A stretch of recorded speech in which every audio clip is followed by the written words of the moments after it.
ப்ராடக்ட்ல இருக்கிற 95% 99 சொல்லலாம்.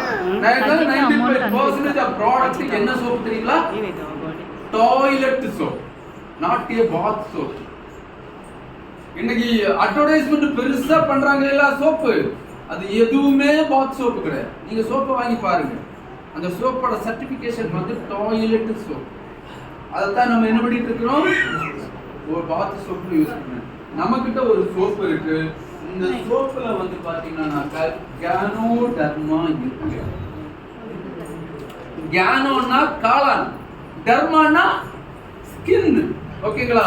சோ இந்த ஸ்கின்னுக்கு இந்த சோப்பை யூஸ் பண்ணீங்கன்னா ஸ்கின்னுக்கு 7 லேயர் இருக்கு.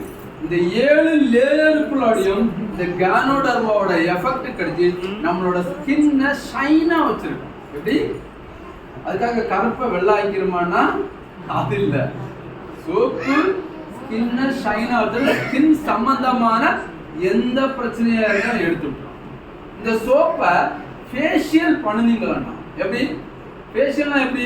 சோப்பு போட்டு சும்மா குளிச்சு சாதா சோப்பு மாதிரி இதை யூஸ் பண்ணீங்கன்னா சாதா சோப்பு எஃபெக்ட் தான், அழுக்கு தான் போகும். இந்த சோப்போட உண்மையான பெனிஃபிட் அடையணும்னாக்க இந்த சோப்பை போட்டு 1-2 நிமிஷம் அல்லது 3 நிமிஷம் காய விட்டீங்கன்னாக்கா அந்த ஸ்கின்னோட சம்பந்தமான எந்த பிரச்சனை சரி பண்ணும். நான் சொன்ன மாதிரி ஃபேஷியல் பண்ணுறவங்க ஃபேஸில் போட்டு ஒரு 2 or 3 மினிட்ஸ் காய விட்டு வாஷ் பண்ணிங்கனாக்க உங்கள் ஸ்கின்னை அவ்வளோ ஷைனிங்காக இருக்கும். ஸ்கின்னில் இருக்கிற எந்த பிரச்சனையாக இருந்தாலும் அது எடுத்தும்.